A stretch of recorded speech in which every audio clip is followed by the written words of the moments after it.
நான் உங்கள் சிப்பிப்பாறை ஜோதிடர் சாதிராகவன் ஜெயபாலாஜி. இதுவும் ஒரு முக்கியமான பதிவு தான். சொந்தக்காரர்களிடமிருந்து விலகி இருக்க வேண்டியவர்கள் யார்? சொந்தக்காரர்களிடமிருந்து விலகி இருக்கிற வேண்டியவங்க யார்? அது என்ன கிரக சேர்க்கை இருந்தால் அந்த சொந்தக்காரர்களிடமிருந்து நாம் விலகி இருக்கணும் அப்படிங்கிறத நீங்கள் முன்னமே தீர்மானிச்சிடும். நம்மளுடைய கிரக சேர்க்கையை வச்சே நம்ம எந்த இடத்துக்கு போகக்கூடாது, எந்த இடத்துக்கு போகலாம், எந்த இடத்துல எவ்வளோ லிமிட்டடாக பேசணும், இல்லை பேசக்கூடாது அப்படிங்கிறதெல்லாம் ஒரு கணக்கு இருக்குது. அப்போ என்ன சொல்லலாம்னா ஜாதகத்தில் செவ்வாய் ராகு சேர்க்கை, செவ்வாய் கேது சேர்க்கை, செவ்வாய் சனி சேர்க்கை, இதில் செவ்வாய்க்கு 1-5-9 7, செவ்வாய்க்கு 1-5-9 ராகு, செவ்வாய்க்கு 1-5-9 சனி, செவ்வாய்க்கு 1-5-9 ராகு, செவ்வாய்க்கு 1-5-9 என்ன சொன்னான்னா 7 கேது, செவ்வாய்க்கு 1-5-9 சனி. இவர்கள்தான் உறவினர்கள் மூலமாக பாதிப்பை அடையக்கூடிய ஜாதக அமைப்பு உடையவர்கள். இதில் இன்னொன்று எடுத்துக்கலாம். ராகுவுக்கு 1-5-9 செவ்வாய், கேதுவுக்கு 1-5-9 செவ்வாய் ப்ளஸ் 7 செவ்வாய், சனிக்கு 1-5-9 செவ்வாய் இருப்பவர்கள் இந்த பிரச்சனையை சந்திப்பார்கள். அப்போ இந்த பிரச்சனையை சந்திக்கக்கூடிய இந்த நபர்கள் என்ன சொன்னான்னா சொந்தங்களிடமிருந்து கண்டிப்பாக விலகி இருக்கணும். அப்படி விலகி இருந்தால் நீங்கள் அந்த மன உளைச்சலிலிருந்து தப்பிப்பீங்க. இதில் என்ன பிரச்சனை அப்படின்னா நம்ம ஆர்வமாக ஒரு நல்லது உள்ளதுக்கெல்லாம் ஒரு ஆர்வமாக சொந்தங்களை பார்க்கலாம். சொந்தங்கள்கிட்ட என்ன சொன்னான்னா போய் நல்லா பேசி நம்மளுடைய ஒரு வளர்ச்சி, அவர்களுடைய வளர்ச்சியெல்லாம் கேட்டுக்கலான்னு போகக்கூடிய ஒரு மனோநிலை இவங்களுக்கு கண்டிப்பாக உண்டு. உங்களுக்கு ஆத்மார்த்தம் உண்டு, இவங்களுக்கு ஆத்மார்த்தம் உண்டு இந்த சேர்க்கைக்கு. ஆனால் என்ன சொல்கிறான்னா நீங்கள் போய் உங்கள் சொந்தங்களிடம் அளவலாவி எப்படி இருக்கீங்க, பிள்ளைகள் எப்படி இருக்குது, நல்லா இருக்காங்களா, பிள்ளைகள் என்ன செய்யுது அப்படிங்கிறத பூரா நீங்கள் அழகாக கனிவாக கேட்பீங்க. திரும்ப எதிர்கேள்வி உங்கள் பிள்ளைகள் என்ன செய்யுது, வீட்டில் நல்லா இருக்காங்களா, என்ன மாதிரி இருக்கீங்கன்னு அவங்க கேட்க மாட்டாங்க. நம்மளுடைய ஆர்வம் என்ன இருக்கும், நீங்கள் சாப்பிட்டீங்களான்னு அவங்கள கேட்குங்க. அவங்க சாப்பிட்டோம் சாப்பிடலன்னு சொல்லிடுறாங்க. ஆனால் உங்களை சாப்பிட்டையா சாப்பிடலன்னு கேட்க மாட்டாங்க. இதுதான் என்ன சொல்லலான்னா ஒரு பெரிய அடிகணக்காக இருக்கும். அடிகணக்காக இருக்குது. இது உண்மை அப்படின்னா 100% உண்மை. அப்போ அந்த 100% முடிவு உண்மை அப்படின்னு சொல்லி வரும்போது இருக்குன்னா நீங்கள் என்ன செய்யணும், விலகித்தான் இருக்கணும். ஒன்றுமே பண்ண முடியாது. இதற்கு என்ன பரிகாரம், அப்படின்னு சொல்லி வரும்போது என்ன சொன்னான்னா சொந்தங்கள் நமக்கு என்ன சொல்கிறான்னா கூப்பிட்டவுடன் நீங்கள் ஒரு இக்கட்டான சூழ்நிலையில் இருந்தீர்கள் என்று சொன்னால் நீங்கள் ஃபோன் பண்ணி கூப்பிட்டீங்கனாலும் அவங்க உங்களுக்கு உதவி செய்வதற்குண்டான வாய்ப்புகள் 100% இருக்காது. இது இந்த கிரகத்தோடைய பெரிய மோசமான ஒரு மைனஸ். அப்போ இந்த மோசமான மைனஸ் அப்படிங்கும்போது என்ன சொல்கிறான்னா இதற்கு தீர்வு ஏதாவது இருக்கிறதா அப்படிங்கிறது எல்லாருடைய மைண்ட் வாய்ஸ்லேயும் ஓடுறது கேட்கும். அப்போ தீர்வு என்ன சொல்கிறான்னா செவ்வாய் என்று விட்டாலே இந்த செவ்வாய் என்று சொல்லக்கூடிய ஒரு கிரகம் என்ன ஆதிபத்தியம் உடையது அப்படின்னா அபிலாசைகளுக்கு இயங்கக்கூடியது. செவ்வாய் அபிலாசைகளுக்கு இயங்கக்கூடியது.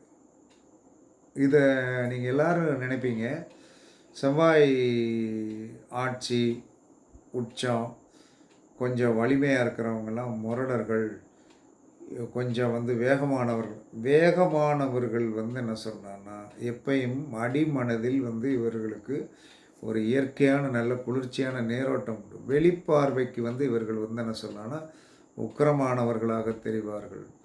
ஆனால் இவர்கள் அடிப்படையில் நேரோட்டம் உள்ளவர்கள். ஒரு விதத்தில் அன்புக்காக இயங்கக்கூடிய அன்புக்காக இயங்கக்கூடிய ஒரு பரோ உபகாரிகள், அன்புக்காக இயங்கக்கூடியவங்க. ஆனால் இந்த அன்புக்காக இயங்குறதை கூட இவர்களால் வெளியே என்ன சொல்கிறான்னா அன்பாக சொல்ல தெரியாதவர்கள். நான் அன்புக்காக இயங்குறேன் அப்படின்னு சொல்லி அன்பாக சொல்ல தெரியாமல் என்ன செய்வாங்க தெரியுமா? அந்த அன்பை வெளிப்படுத்துகின்ற விதம் மென்மையாக இருக்காது. ஏன் பேசலை அப்படின்னு கேட்குறது ஒரு விதம். ஏன் இந்நேரம் பேசாமல் இருந்தீங்க அப்படின்னு கேட்கலாம். ஏன் பேசலை அப்படின்னு கேட்கும்போது அதிகாரம் தனியாக இருக்கணும். அது அவர்களுடைய இயற்கை சொரூபம். செவ்வாய், இந்த செவ்வாயை கெடுக்கிறது பூரா என்ன சொன்னா ராகு, கேது, சனி, இதை பூரா இந்த செவ்வாயுடைய ஒரு மூர்க்கத்தனத்தை வைத்து கொண்டு இருக்கின்ற ஒருவனை இந்த ராகு, கேது, சனி எல்லாம் போய் அந்த மனிதனை குப்பையாக்கி தெருவில் போகிற நாய்க்கு கூட ஒரு மரியாதை இருக்கும். ஆனால் இந்த செவ்வாய் கேது, செவ்வாய் ராகு, செவ்வாய் சனி சேர்ந்தவர்கள் பயங்கரமான பிரில்லியன்ட்டு. நீங்கள் பாருங்கள், செவ்வாய் கேது சேர்ந்தவன் தனித்திறமைகள்லாம் ஞானத்திலாம் கெட்டிக்காரனாக இருக்கும். செவ்வாய் ராகு சேர்ந்தவன் கெட்டிக்காரன் தான். செவ்வாய் சனி சேர்ந்தவன் கெட்டிக்காரன் தான். ஆனால் அவனை சமூகம் மதிக்குமா அப்படின்னா மதிக்காது. எல்லாரும் சாதிக்க முடியாத இவர்கள் சாதித்திருப்பார்கள். எல்லாரும் சாதிக்க முடியாத இவங்க சாதிச்சிருப்பாங்க. இவர்களால் அந்தளவுக்கு சாதிக்க முடியும். ஆனால் இவர்கள் இந்த சாதனையை இந்த உலகம் மதிக்காது. அதனால தான் இவன் வெக்ஸ் ஆயிடுவான். வெக்ஸ் ஆகி இவன் யார்கிட்ட போய் என்ன சொன்னான்னா அன்புக்காக சரணாகதிக்கு, அன்புக்காக கூட என்ன சொல்கிறான்னா சரணாகதி என்று சொல்லக்கூடிய ஒரு இடத்தை தேடிக்கொண்டே இருப்பார்கள். இவர்களாம் என்ன சொன்னாலும் பாவத்திலும் கொடுமையான பாவம் செய்தவர்கள். அதனால் எதுக்காக இயங்குவாங்கன்னா இவனுடைய திறமை இருக்கும், சம்பாதிக்கக்கூடிய வலிமை இருக்கும், எல்லாம் இருக்கும். ஆனால் இவனுக்கு அனுசரணையான ஒரு மனைவியோடு இருக்க மாட்டான். பெண்ணாக இருந்தால் கணவன் கூட அனுசரணையாக இருக்க மாட்டான். காரணம் என்ன சொல்கிறான்னா இவனை என்ன சொன்ன செவ்வாயை எப்படி இருந்தாலும் என்ன சொன்னான்னா ஒரு போராளியை குறை சொல்லி இவங்க எல்லாம் கெடுப்பாங்க. அதனால தான் இவங்க என்ன சொல்கிறாங்கன்னா எங்காவது என்ன சொன்னாலும் ஒரு நட்பு, அன்பான நட்பு கிடைச்சா அது இவர்களுக்கு ஒரு அமிர்தம் கிடைச்ச மாதிரி அந்த நட்பு கிடைத்த நபர்களுக்கு இவர்கள் என்ன சொன்னான்னா தனிப்பட்ட முறையில் என்ன சொன்னான்னா நிறையா உதவிகளை செய்து கைக்குள்ள வச்சுக்குவாங்க. வேறு வழி தனிப்பட்ட முறையில் என்ன ஆணோ பெண்ணோ தனக்கு ஒருத்தன் என்ன சொன்னான்னா தன்னுடைய குணாதிசயத்தை புரிந்து கொண்டு ஒருத்தனோ ஒருத்தியோ நமக்கு இந்த அளவுக்கு என்ன சொன்னான்னா நம்மளை புரிந்து கொண்டு நம்மளை அட்ஜஸ்ட் பண்ணுறவங்களுக்கு இவர்கள் உயிரை கூட கொடுக்க தயங்க மாட்டார்கள் என்று சாஸ்திரம் சொல்லுகிறது. இது உண்மையா என்று சொன்னால் உண்மை. செவ்வாய் எல்லாரும் நீங்கள் மூர்க்கன், முரடன், முட்டாள் அப்படின்னு நீங்கள் சொல்லிகிட்ருக்கீங்க. அவரை மாதிரி அவரை புரிந்து கொண்டால் என்ன சொல்கிறான்னா நீங்கள் கண்டிப்பாக என்ன சொல்கிறான்னா அவரிடம் இருந்து பொக்கிஷத்தை எதிர்பார்க்கலாம். ஒரு எம்பரர் என்று சொல்லக்கூடிய ஒரு வீரன் நினைத்தால் என்ன சொல்கிறான்னா என்ன வேணாலும் செய்ய முடியும். செவ்வாய்க்கு அவ்வளோ பவர் உண்டு. அதை இந்த கிரகங்கள் சேர்ந்து அவருடைய குணாதிசயத்தை கொடுத்து அவர் மன வலிமையை கெடுத்து எல்லாம் செஞ்சு உறவினர்களே போகும்போது என்ன சொல்கிறாங்கன்னா மதிக்கிறதுக்கு இவர்கள் சேர்ந்த கிரகங்கள் விடாது. அப்போ விடாமல் என்ன சொந்தங்களிலிருந்து விலகி இருக்க வேண்டிய ஒரு சூழ்நிலைக்கு காரணம் என்ன சொல்லலாம்னா இவருடைய உண்மையான வளர்ச்சியை பார்த்து பிடிக்கல.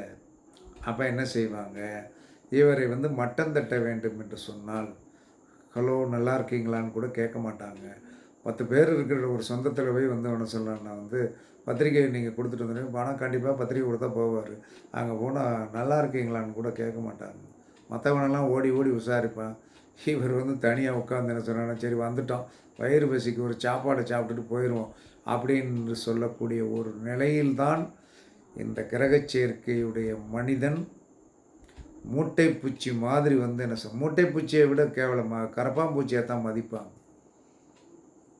அதனால் வந்து என்ன சொன்னேன்னா, இவர்கள் தன்னைத்தான் தைரியப்படுத்தி கொண்டு கண்டிப்பாக இவருடைய வாழ்க்கையில் வந்து என்ன சொன்னேன்னா, இவர்களை விரும்புகின்ற மாதிரி வந்து ஒரு நபர்கள் கண்டிப்பாக வருவாங்க. அது நட்பு ரீதியாக கண்டிப்பாக கிடைக்கும். நட்பு ரீதியாக கண்டிப்பாக கிடைக்கும். அதில் இவர்கள் சுகமாக இருப்பார்கள். இதற்கு தீர்வு என்னென்னா வந்து, இதற்கு தீர்வு முருகப்பெருமானுடைய வழிபாடு தான். அப்போ முருகப்பெருமானுடைய வழிபாடு, அந்த முருகப்பெருமானுடைய வழிபாட்டை இவர்கள் என்ன சொல்கிறாங்கன்னா முறையாக பண்ணணும்.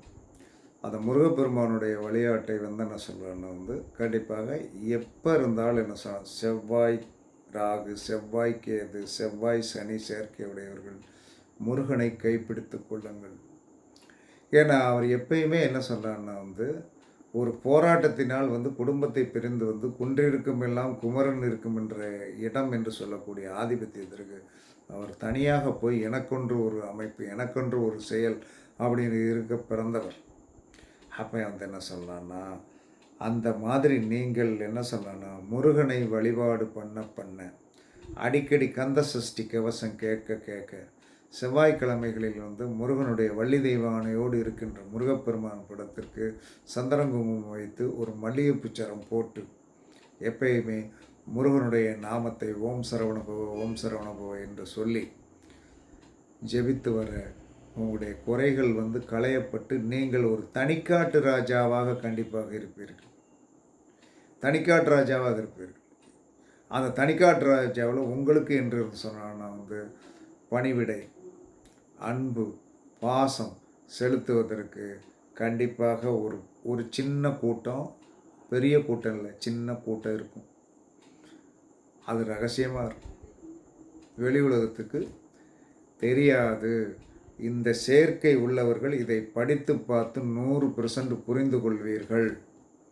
கண்டிப்பாக இந்த வீடியோ உங்களுக்கு பயனுள்ளதாக இருக்கும் என்று கூறி உங்களிடமிருந்து விடைபெறுவது சிப்பிப்பாறை ஜோதிடர் சாதி ராகவன் ஜெயபாலாஜி. சுகமே சொல்க, சுகமே சொல்க. வாழ்க வளமுடன், வாழ்க வளமுடன். வணக்கம், வணக்கம், வணக்கம்.